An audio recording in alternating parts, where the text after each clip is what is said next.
Ken, welcome to the show. It's great to have you here. Thanks so much, Dustin. I'm excited to have our conversation today.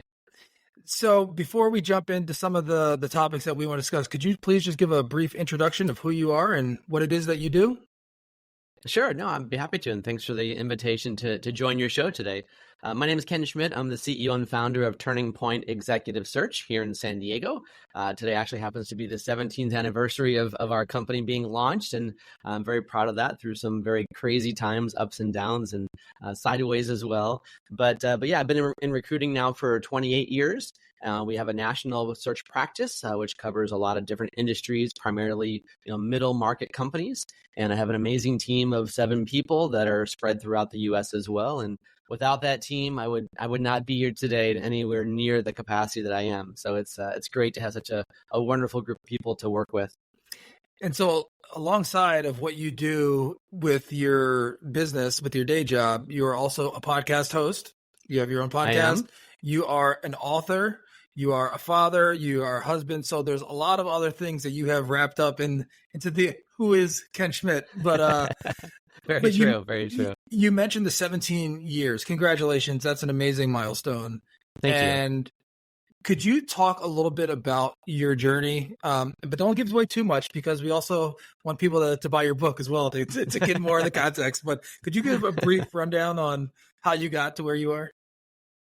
Yeah, sure. And I appreciate you bringing up the book. Also, I think that's a really good kind of place to start because I for a long time have been taking a lot of notes and just journaling quite a bit almost every day about the trials and tribulations, the good and the bad of being a small business owner and having a small team. And my sister is also one of my employees, so being a family-owned business as well as a part of that. And so I wrote the book called The Practical Optimist in early 2023, so a year and a half ago, based on when we're recording this today.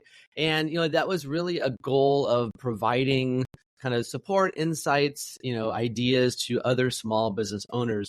And that's really kind of been the philosophy of how I've run my business for the last 17 years. It's all about kind of connecting people, sharing insights, learning, and sharing all the learnings that I've had along the way, again, the good and the bad. And, doing it in a way that's going to be, aligned with my values, with my morals, supporting my team as well, looking out for them first, kind of that servant leadership approach, if you will, as opposed to the command and control that was in place for so many years, for so many decades. So that's really kind of what it's all about is as far as the business philosophy goes, is managing, with my heart. I tend to be pretty transparent and I share with my team. They know what's going on at all times, good times and bad times, which is great. So because that allows them to be there to support me and bring up new ideas. And I shared a lot of that in my book also. And then, really the initial goal 17 years ago, as I think a lot of small business owners think about, is, I wanted to grow the business and have multiple offices and, 50, 60, 70, 100 employees across the country. That was the empire I was going to grow and develop. And I realized, pretty early on that really wasn't my strength, nor was it my desire to have to, give up my personal life to travel and build that team. So I've been very happy with our boutique approach and our boutique, structure of our firm with 7 employees, and we're still standing today. So it's treated us well. So you mentioned a couple things there, the servant leadership and also having to pivot when there's times when, you said you were thinking this and then you're like, maybe that. Can you talk about how you started to develop those skills? Yeah, I wish I could say I had a magic formula or any kind of a formula or framework that I was starting. And I grew up in a family-run business household. My dad was a Jack in the Box franchisee in the fast food space. Started working at age 14 myself, and my mom was in real estate. So I really had a very strong kind of support structure and examples around me of what it was like to run a small business and the need to pivot and the expectation that things are going to change on a dime, many times not what you expect them to be. And so you have to be prepared for that. So I think I kind of took that, probably unconsciously, I took that framework and that experience with me into my own business. And, I really tried things based on what I thought, our clients, our customers needed. Rather than being a product looking for a customer, I wanted to, first of all, identify a gap that needed to be filled, kind of a challenge or an issue out there that somebody else was not already addressing, and then find a way to address it with a new approach, a new strategy, and kind of go with your gut a little bit. And we tried things along the way in different times of our history of our business. We've tried different things. Sometimes things worked, sometimes it didn't. But just not being afraid to try and always being willing to look at something in a different way with a different perspective and say, hey, let's try this. No one else is doing it. Let's see how it goes. And let's give it enough time, 6 months or a year, to take hold. If it doesn't, we have to be willing to cut bait and move on. Even if it's my idea, I can't be so married to it that I try to dig my heels in. So that flexibility is really important. So over the evolution of your business, are there certain things that you do to keep that transparency, to keep those ideas flowing? Is there any strategy that you have as far as how you hold meetings, how you communicate with your team? Yeah, so we've been, it's a great question. We've been 100% virtual since day one, long before COVID and the work from home, trend took place in 2020 and up to today. So we've always been that way. So one of the things that you have to do when you have a 100% virtual business, even though my team in the early going was all here in San Diego, now it's a little more spread out, but even with people being local, you've got to have a kind of a natural, but also a consistent cadence to your communication. So we, on a formal basis, we have once a week meeting where, the full team meets over Zoom for an hour or so to go over what's happening with the pipeline of business, the business overall and general operations, and then what's happening on delivery of our current projects. Once a month, we have an all-staff meeting, which is a little bit broader. It's more focused around new strategies and what's happening in the marketplace and trends and those kinds of things. I continually send articles and updates to my team on a weekly basis as well. I call it my Friday update. Well, I will send an email to the full team and give them a sense of what's going on, how things are going financially, what's happening with new hires, with clients, those kinds of things. So I've kind of settled into a regular cadence in terms of how often I communicate. But it's that need and that expectation that the door is always open virtually, of course, but that I have to be the one as the leader to reach out to my team. It's not fair for me to just rely on them to get back to me. So I had that certain cadence, if you will, that seems to go quite smoothly. One of the things that you just brought up is, seeing different trends, like what's going on and being able to communicate that to your team. In your experience and your 17 years, is there anything that you can talk to as far as like how today's climate compares to some of those other moments over the past couple decades? Yeah, I mean, I keep saying it's a very interesting time to be in the people business, right? I've been recruiting for 28 years, but I would say probably half of what happens out there is the same. It's not really going to change much in terms of people getting hired and companies expanding, that kind of thing. But there's a lot of change out there in terms of how it's happened and the differences between the tools that we all use for hiring and the tools that we use as leaders as well. Even for my small team of 7 people, the things that I do as a leader now, I have different tools that I can use at my disposal that I didn't have back then. But I think the fundamentals of how to lead, the fundamentals of how to hire and when to hire, that has stayed very, very similar. I think, there's a lot of things that have happened in the last 4 years. My youngest son just graduated from Indiana University. And, we spent a lot of time talking about, these last 4 years for all students out there, whether it was high school or college, these last 4 years, they've got to be in the top 2 or 3 for the most tumultuous 4-year period in the history of our country. Right? You think about World War II, obviously those 4 years were the same kind of thing, but the last 4 years for young people in general has just been very, very stressful and very trying and very anxiety, ridden as well. And I think that is a big change. That transparency among the younger generations is much better than it's ever been. There was historically, there's been a lot of people that, it was very taboo to talk to your boss about mental health or how your family's doing or stress or things that you're up against in your personal life. You never were allowed to bring your personal life into the workplace. Fast forward to today, and that's the fabric of who everybody is. That's expected of you. We all talked a lot more about mental health because of COVID, and this generation, this Gen Z coming up now, they are much more comfortable, talking about mental health, and they are not married to a paycheck, right? They are going to work for a company that that they feel aligned with, that they feel like they have the right, the same types of values, if you will, and goals in life. And if they're not feeling it, they're not staying, they're moving on. Mm-hmm. So that's probably one of the biggest differences between, when I started leading a company 17 years ago and where we are today.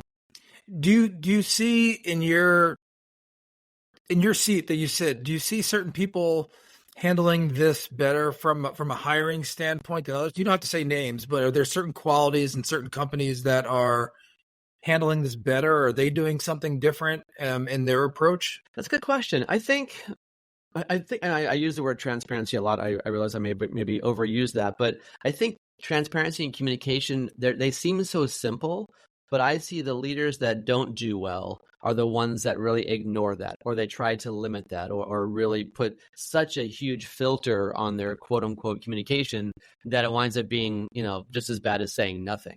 And I think, the leaders that are doing well, the ones that are thriving, the companies that are still attracting great people and that are growing their business, they are the ones that say, hey, here's the reality of what's happening out there. Here's what's happening with our business. Here's the good and the bad. Here's the challenges that we're up against, things that we got to figure out. And here's when we made a mistake. A lot of companies hired way too many people in 2021 and the first half of 22. Partly because nobody knew for sure whether or not the trends from COVID were going to kind of stick, and they're going to stay around for a long time. So they had to hire people to support that. But also, I think people got a little, kind of over their skis, as they say, a little ahead of themselves and hired way too much. And so now here we are, 2 years later in mid 2024, and a lot of companies are having to backpedal a bit. So the leaders that are admitting those mistakes, whether it be because of hiring or financial commitments or whatever it might be, it's not easy to do. You have to obviously admit that you are the leader, but you didn't have the answer, right? Yeah, it's not easy for people to do. But I think those are the companies that are really thriving, and those are the leaders that are attracting the A players out there.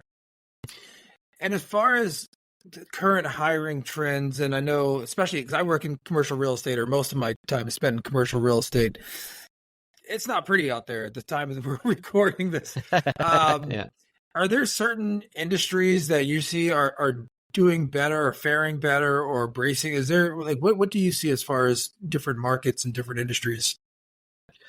Yeah, that's such a great question. I wish I had a one blanket answer. It's it's a little all over the place. I mean, the whole term of rolling recession, which kind of took hold early last year in 2023, I think it's very, very true. And our industry is a great example of that. Like I said, 2021 companies hired like crazy. Every company under the sun in the recruiting world had a record year in 21. So that was very, very strong. And it really continued on in 22 for the most part also. It didn't really start to turn down until the middle of last year, and then really accelerated in Q4 of last year and Q1 of this year. So, in professional services especially, and in recruiting, that's really kind of where that's gone. But then you had companies like manufacturing. They were hit hard in the early part of 2023, and then they've actually come back pretty strong here in 2024. So it really depends upon the industry and the sector. Each one's had its own kind of unique experience, if you will, with the ups and downs.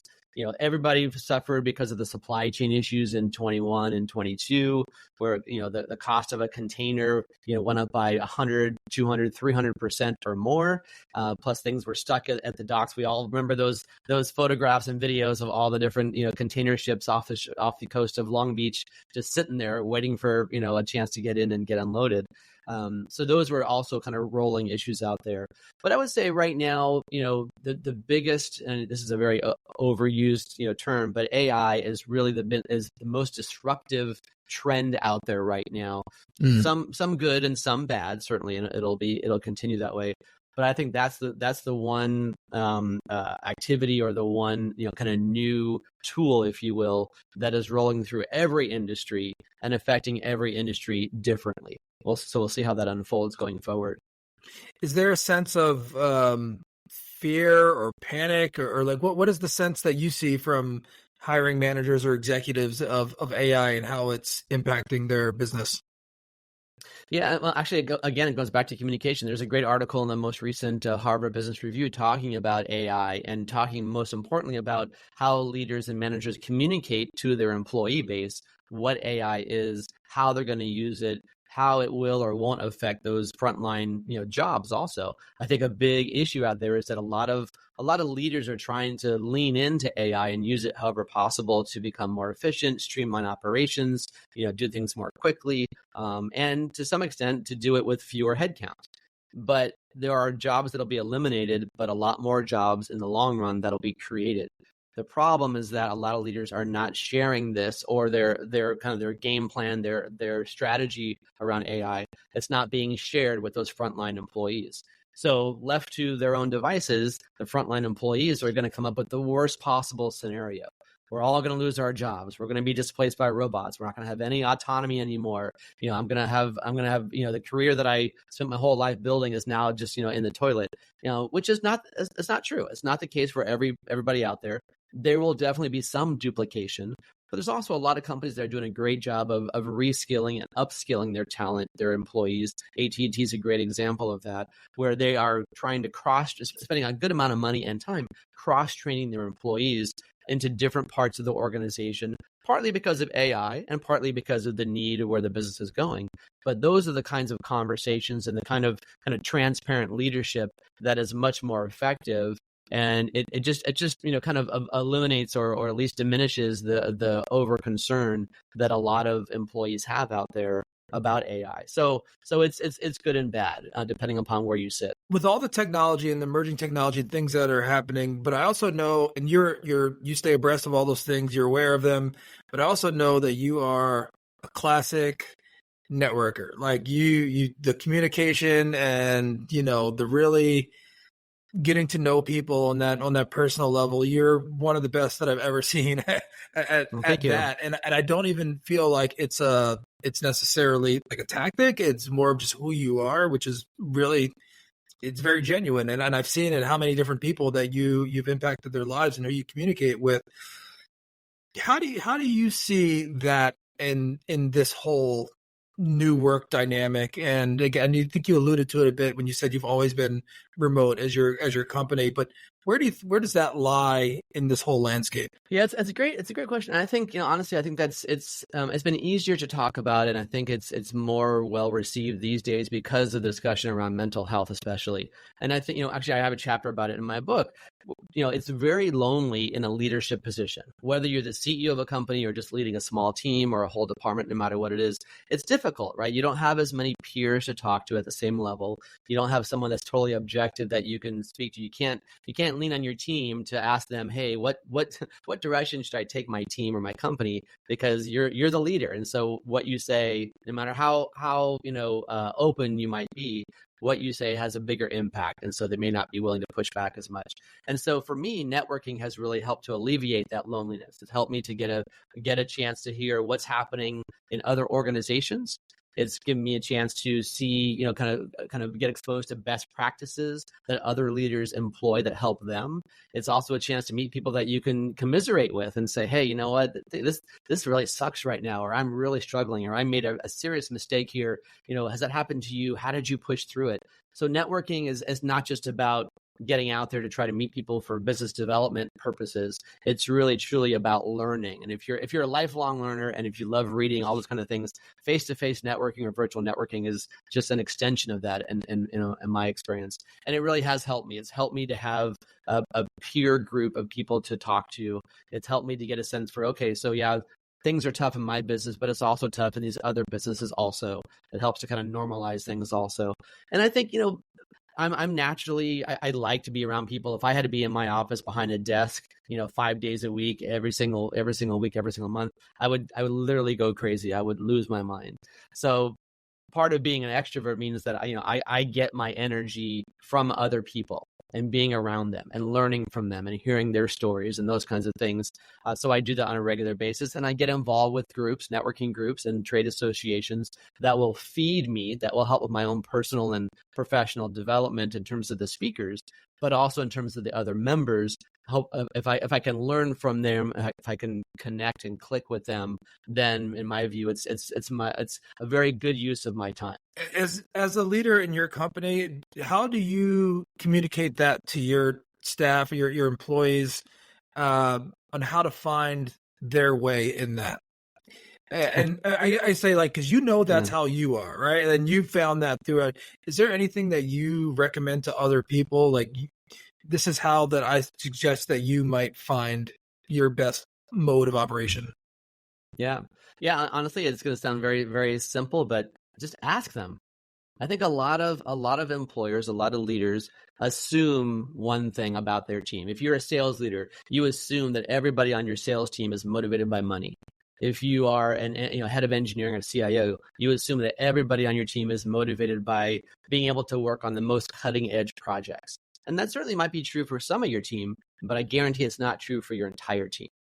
So the simple answer to your question is just ask them, talk to them. And a great kind of framework to use is reviews. We all have been in companies, big and small, where you had an annual performance review. You sat down with your boss. Your boss hated it. You hated it. You got very little value out of it, but it was mandated by HR or by the company leadership or just by tradition, honestly. Well, really, the companies that are more cutting edge, that are employing and retaining top players, are the ones that have done away with that. And rather than once a year sit down, performance review, talk about what you did right and wrong, it's more of what we call a career conversation. And it takes place once a month if possible, but at least once a quarter. If you have a larger team, once a quarter is more than appropriate. But just having a 15, 20-minute discussion with each of your employees and saying, how are things going?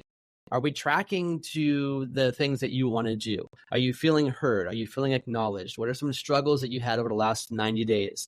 And you can say, and hopefully you as a leader are keeping track of what you're seeing your employees do. So you can then lead that conversation and say, hey, last month when you did this, when you helped out Sally on that project, I really want to commend you for that. That was fantastic. She really needed help. You stepped up. I know it's outside the scope of your responsibility, but I really appreciated that additional support that you provided to her. So having that ongoing career conversation, it allows you to, first of all, it's going to increase the likelihood of retaining those A performers, those top performers out there, because they know that you care about them. That's number one, and purely selfish means. But B, in terms of just being a good leader and a good, corporate citizen, it shows that you want to have that dialogue. You want to hear what's going on in their lives. You want to make sure that you're staying up to date on things that may have changed, because their priorities might change. Somebody who has a new baby today, that's their focus. But what if one of their parents gets sick and now they have to take care of their elderly parents and a newborn, which is happening a lot out there these days. So you never know what's going on until you actually sit down and talk to your employees. But that is the single best way to make sure that they are doing the job they feel that they should be doing, that they're able to really leverage their strengths and go with their expertise. And then you can find out ways to help them stretch and get to that new step, that new point in their career as well. And again, it comes to the open conversations and being able to have those conversations. But that sounds amazing to have those career conversations. And are there multiple companies that that have done away with the annual reviews and do something more along these lines? Yeah, the answer is yes, but I can't speak to any specific names that come top of mind. But that's I would okay. say, and for this conversation, you don't have to say call anybody out. Yeah, right. No. That's fine. I will tell you that the HR executives that I talk to, which are again for middle market companies primarily, so less than $1 billion in most cases, many of them, I would say most, certainly a majority of them, are going this direction, are doing away with that. And that's a very big conversation piece in the HR and recruiting community right now, because, back in 2021, as we all remember, it was the Great Resignation. Everybody under the sun changed jobs and got, 20, 30, 40, 50% raises to go somewhere else. Fast forward to today in 2024, now it's about retention. What can companies do to retain their employees? And it's not just about money. Money is certainly, it's always one of the top 3 to 5 things on someone's list. But a lot of it is around, does my manager hear me? Do I feel like I'm being acknowledged? Do I have any good communication with my team and with my leaders as well? Those are the things that really drive someone's decision to either stay where they are or to take another job. So that's really going a long way. So the folks that I talk to in that middle market space, most of them are moving to that more, monthly or quarterly career conversation. So, first of all, I want to. That's a great answer. And is there anything else that you're seeing in the HR landscape? Things that are trends that people are looking for, and maybe not necessarily, in that sense, but things that people are Mhm. really missing in their employees, like what they're looking for as far as skills or temperament, personality. Is there any macro trends that you see there? Yeah, well, we could have a 3-hour conversation about the things that I see going on out there. Well, yeah, Um, and also yeah, something but people want too much. They want so many different things. You're like, yeah, but yeah, if exactly. there's any Yeah. trends. Yeah, the biggest thing I would say right now is that there's a big conversation around, this is going to sound silly, but where knowledge comes from.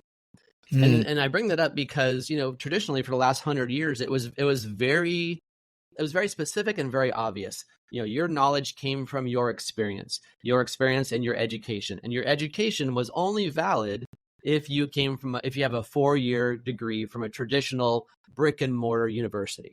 When I got into recruiting, I said 28 years ago, if you had a degree from National or University of Phoenix, you were a second-class citizen, which I always thought was ridiculous, but that was the way it was back then. And if you changed jobs more than every 8 to 10 years, you were considered a job hopper. Fast forward to today, and obviously online learning is very much in front of us, and there's nothing lesser than about that. But the question now becomes, do you need a degree at all? And what about all these, kind of 15, 17, 19, 20-year-olds that have been doing something on the side and learning how to do business, how to do whatever function they're in without any education, any formal education at all? They learn through YouTube. They learn through seeing their family. They learn from just starting their own business online, whatever it might be. So knowledge is still important. Where the knowledge comes from is now in question. And that also goes to, how many years of experience is the right number. I can't tell you how many times I've had a client come to me and say, hey, Ken, I want to hire a new VP of sales. I need a new chief operating officer. And I want somebody in their late 30s to early 40s. And we'll say, well, we're going to present you the best people, regardless of age and regardless of gender, ethnicity, all those things, of course. But then you start to see who are the people they choose to interview. And largely is the people in that age group. And companies have, for whatever reason, felt that somebody in their 60s, God forbid their 70s, but even their 60s, oh, they're too old, right? They can't adapt. They can't move as fast as we need them to move. They cost too much money, whatever it might be, which is all completely irrelevant and completely wrong in almost every case. There's a lot of amazing folks out there that are in their 50s and 60s and 70s that bring an awful lot to the table, and they're not looking to climb the corporate ladder. They're not trying to get into that CEO position. And so back to your question. So one of the trends that we're seeing out there is trying to help educate companies and hiring managers around, their willingness to look at people that are quote unquote non-traditional, whether that means somebody without a degree, whether that's somebody from a different industry, whether it's somebody that's a little bit older, or someone that was out of the workforce for 5 years to raise their young kids. Now they want to come back in. Well, great. They still have a lot of skills that they can bring to the table. Don't dismiss them simply because they've been out of the workforce for 5 years. Then likewise, don't dismiss somebody because they're 65 years old. That's just ridiculous. There's a lot of great talent out there that companies can and should be tapping into in that quote unquote non-traditional category. I wonder how much, to tie that statement into where artificial intelligence comes into all this, I wonder how that all factors into how people are weeding through resumes and experiences and all those things. Because if they're using those tools to do that, and they don't have the right parameters, I just wonder. This is not really a question. I just wonder how that is all going to shape up and how that's going to factor into things.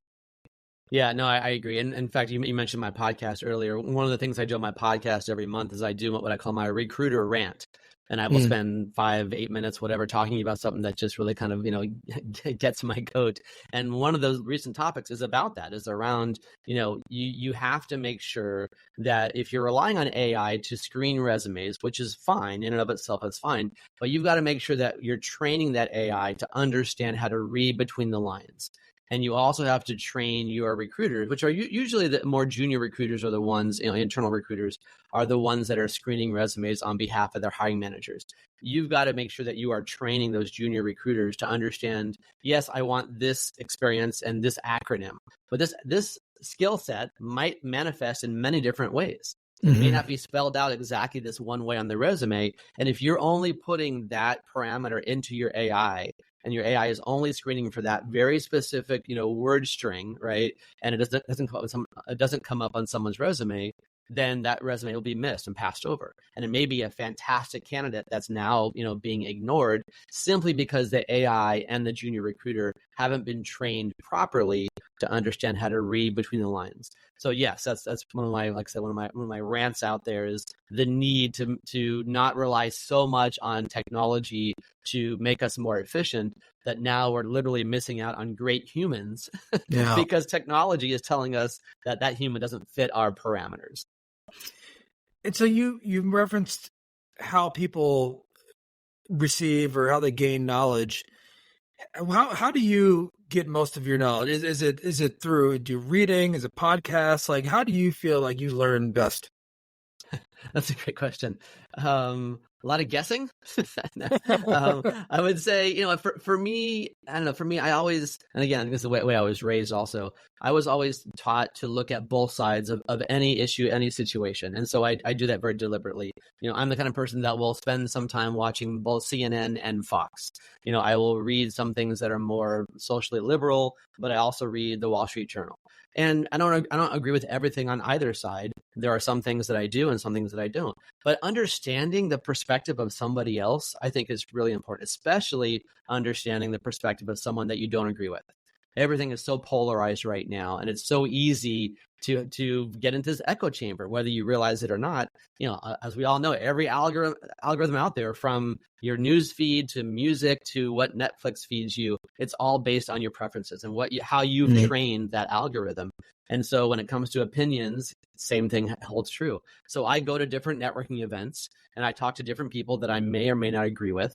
I read different things. I listen to different podcasts also, and I try to absorb it all and not just believe that everybody, in my camp is right and everybody in the other camp is wrong. There is so much gray area and so much middle ground there that if you have conversations with people, that's when you truly learn what they're all about. So yeah, it's a long answer to your question, but it's a combination of things. I don't just rely on any one source for my information to learn and to better myself. I talk to my team. I talk to my peers. I'm part of a couple of different international groups. I talk to them overseas, kind of what are they seeing? What are the trends out there for them also? Folks like you, Dustin, and your background, your experience is different than mine. So I want to learn from that. So it's again, going back to what I said earlier, being kind of a student of life and a lifelong learner, you have to be constantly looking for new sources to get your information so that you're constantly kind of challenging, whatever your status quo kind of train of thought might be. A couple of things that you've done recently, we talked about the book and the podcast. And are there any things that you can glean from those experiences, from going through that, and what that you found the most useful, things that you pull from those experiences of how you've grown as a person and just what that whole process is like? Yeah, definitely. So what comes to mind, this is going to sound kind of funny, but what comes to mind for me, especially with the book and with the podcast specifically, and even a couple of networking groups that I've started and run myself, is different ways to define success. Right. When you're a business leader, everybody says, well, success is clearly, revenue and profitability and growth. Well, that's true in some aspects, but not everywhere.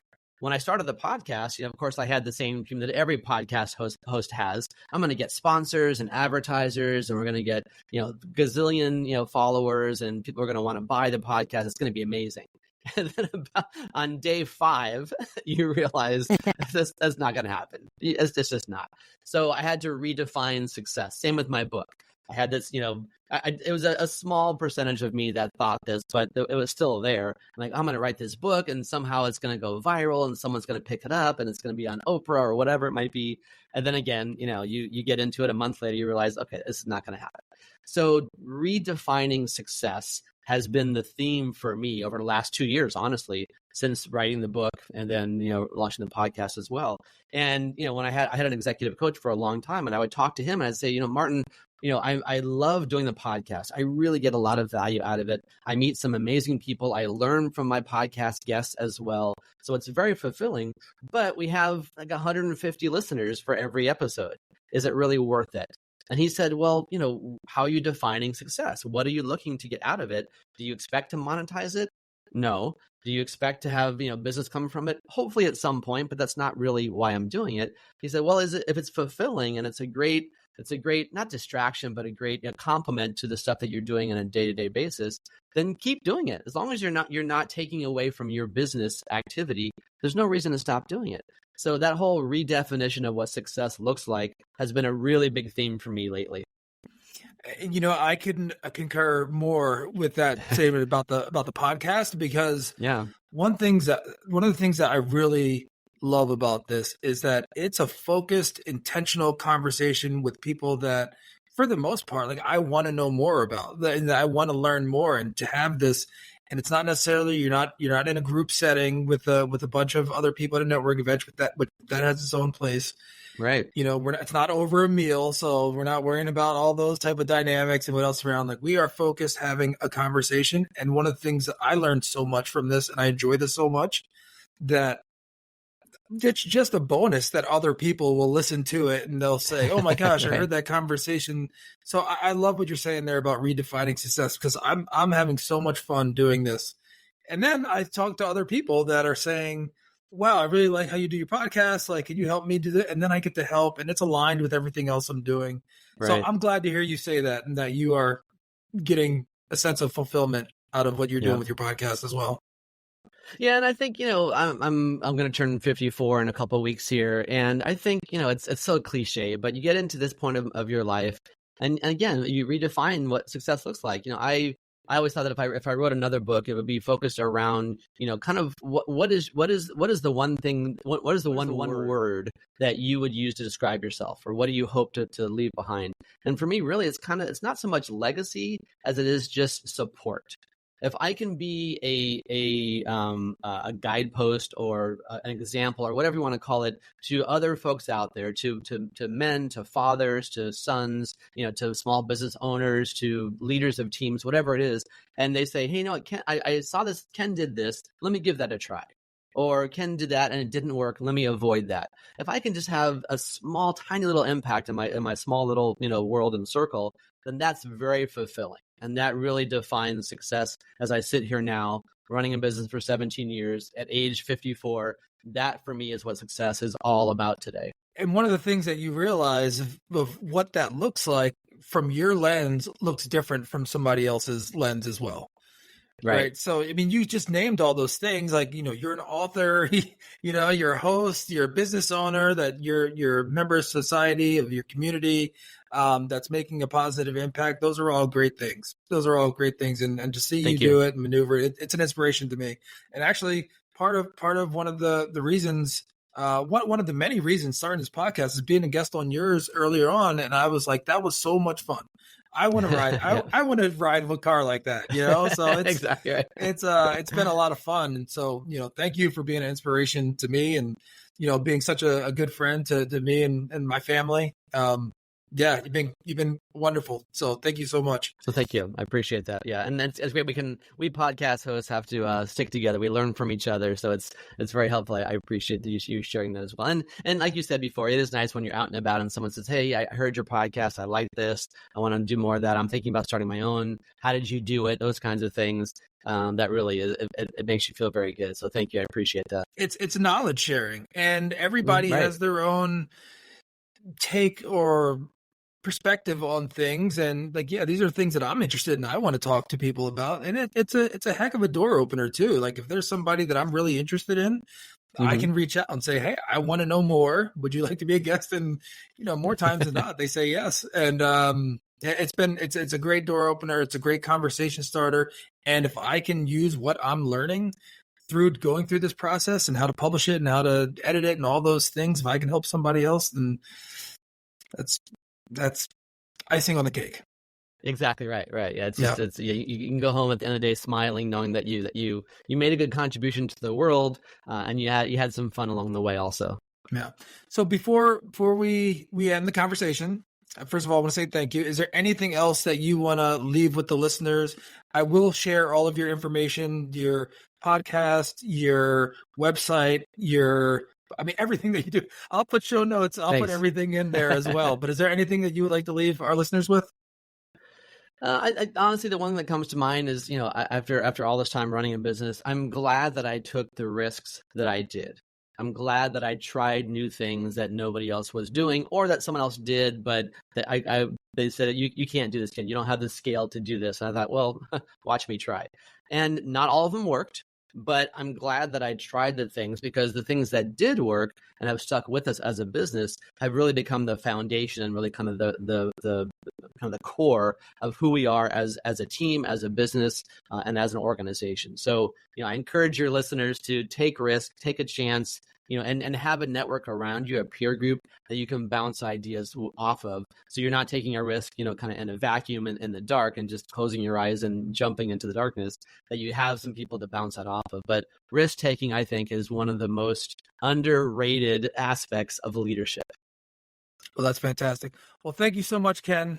Appreciate your time. Appreciate all your wisdom. And more than anything, I appreciate your friendship. Likewise. Thanks so much, Dustin.